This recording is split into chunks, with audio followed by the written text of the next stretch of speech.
This is Spears. Big hole. One man to beat, and he's off to the races. Touchdown, Tulane. Second of the night for Spears. This one from 34. 13-0 Green Wave in front. On 3rd and 6. Pratt fires, tipped up and intercepted. Eric Scott dives to the pylon and in for the touchdown. A 34-yard pick six. Southern Miss has 16 unanswered here in the second half. And they're up by 2 scores on the road in New Orleans. A picture-perfect Saturday night in New Orleans as we welcome you into Yulman Stadium, where the Tulane Green Wave, off to its first 3-0 start since 1998, play host to the Southern Miss Golden Eagles in the battle for the bell. Along with the 14-year NFL vet, Super Bowl champ Brian Kinchin, Jack Benjamin with you. No question the Green Wave, one of the great surprises in the early college football season. They upset K-State in Manhattan last week and now trying to carry that momentum forward against one of their rivals. Welcome to Hammond, Louisiana, as we roll along with the first round of the NCAA FCS Football Championship. It's the Southeastern Louisiana Lions out of the Southland Conference, playing host to the Florida A&M Rattlers out of the SWAC. And with that, we welcome you inside Strawberry Stadium alongside LaDarren McClain, Jack Benjamin on hand. This is a fun matchup. FAMU, first playoff appearance since 2001. They've won 8 straight games. And Southeastern, meanwhile, second time hosting in 3 years. Top offense against the top defense. Something's got to give. Yeah, it's a juicy matchup. And a jet sweep. D.D. McDougal. He can fly. Oh, zigzags his way to the house. Touchdown, Tulane. 16 yards. Putting all court on skates.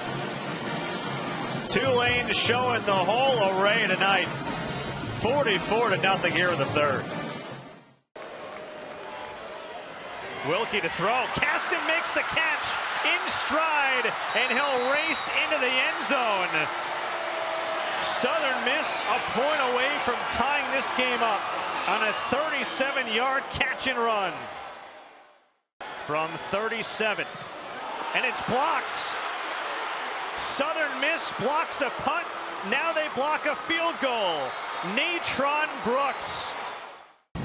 Tulane's lead is still its halftime margin of 17-10, but this Southern Miss defense continues to be stingy. They force a 47-yard field goal attempt, which Kriston Esnard misses, first miss of his career.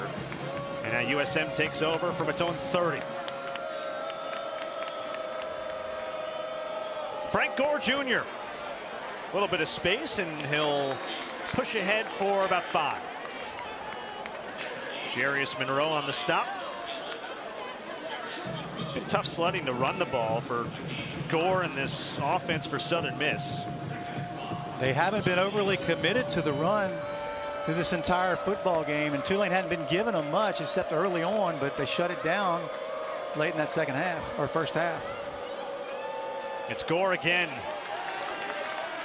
Able to bounce off one and get ahead for a couple. Southern Miss third down upcoming, where they're 2 for 8 tonight. Tough sledding between those tackles, but a lot of big bodies, and we get a glimpse of why. Big Tylo Phillips, 280, making the stop on that Gore's running back. Empty set on 3rd and 2.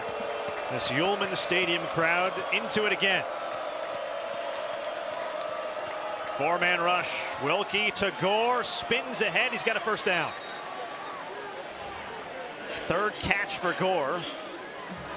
And Zach Wilkie, who had been 2 for his last 6, able to convert there to move the chains.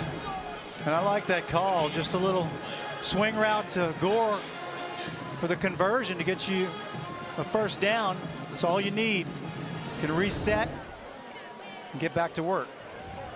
That's their first down of the second half. Had just 5 in the first half.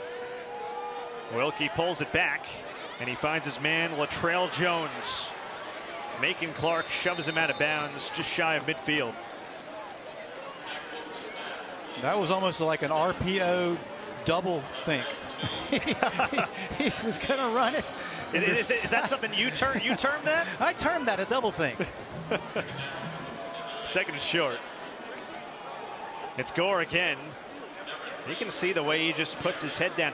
Do you see similarities at all to the way that his dad ran the ball, third leading rusher in the history of the NFL, to what he does? His dad, I think, was a little bigger, but the way he lowers his shoulder and uses that low center of gravity, I see some similarities there. Yeah, he had a little meat on his bone, his daddy did. But yeah, same style, similar, very similar. Obviously his son, we're going to see that, but mentality the same as well. Tries to bounce it outside this time, and he's got a lane. One of the bigger holes he's had tonight, and he gave Jarius Monroe a blow. Those two talk at each other as he runs back to the huddle. And Monroe's not a small fellow for a cornerback. He's 205, and Gore doesn't really seem to bat an eye when he lays that shoulder down. When you think about the career his dad had, 16 years in the NFL. He played in 241 games, most ever by an NFL running back, 5-time Pro Bowler. And his son not too shabby either. Wilkie to throw. Caston makes the catch in stride, and he'll race into the end zone. Southern Miss a point away from tying this game up on a 37-yard catch and run.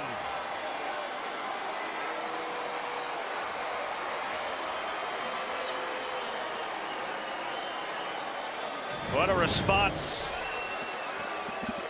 And a nice job working the post route.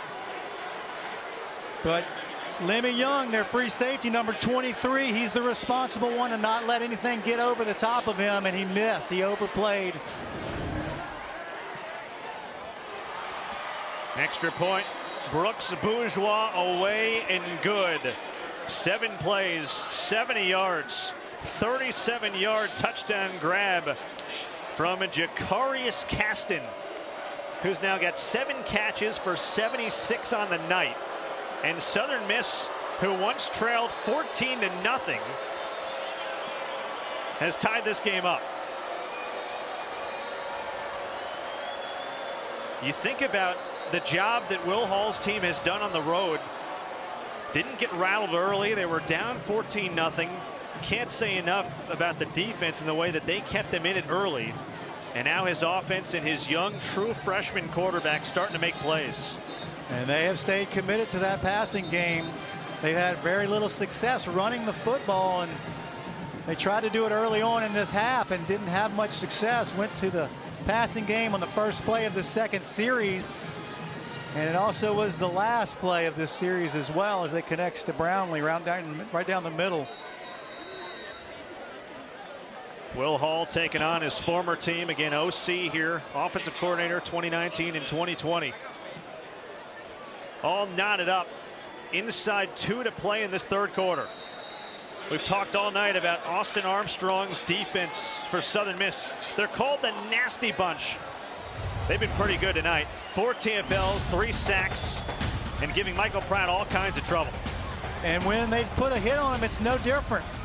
It makes him think about it when he's back in that pocket. And I think the key is having that pocket stay intact and not letting Pratt get outside. He's done it a few times, but for the most part, they've been able to keep him bottled up and not let his legs affect that passing game like he normally is able to do. And kudos to the way they've prepared for this game and prepared for a guy like Michael Pratt. Youngest coordinator in FBS football, Austin Armstrong, 29 years of age. We've seen the emotion all night long. What does Michael Pratt in this two-lane offense have for a response? Starts with Spears on the ground, breaking loose. Out of bounds he goes as he high steps his way near midfield. Give him 23. Needed something to light a fire for that two-lane offense. They scored on their first and third possession, scored touchdowns, a late field goal, but have done very little. And we talked about the inconsistency that Sabota talked about. We have to be better throughout the entire football game. We can't just go in spurts.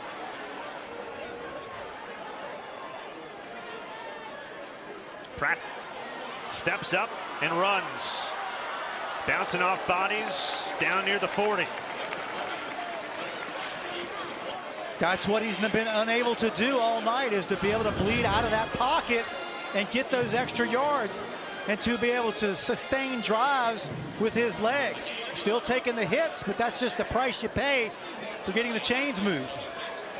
A little bit of a limp there for Michael Pratt. That's something to keep an eye on. He was banged up at the end of the Kansas State game. He mentioned that he only had gotten an IV, but something to monitor. Inside a minute to go in the third, tied at 17.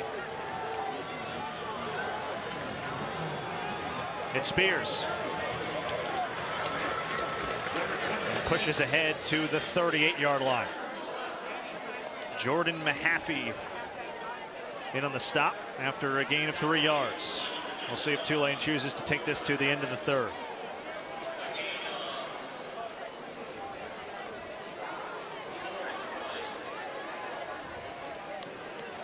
Got that wildcat again. Pratt near the near side, out wide. Out of the wildcat, potential final play of this third quarter. And Spears ahead near a first down. It'll be about a yard shy. And that will finish off this third quarter.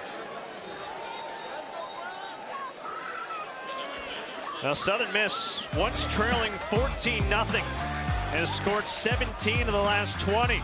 All even, 15 minutes to go. Battle for the bell. Southern Miss trying to stop a 2-game losing streak to Tulane here in New Orleans.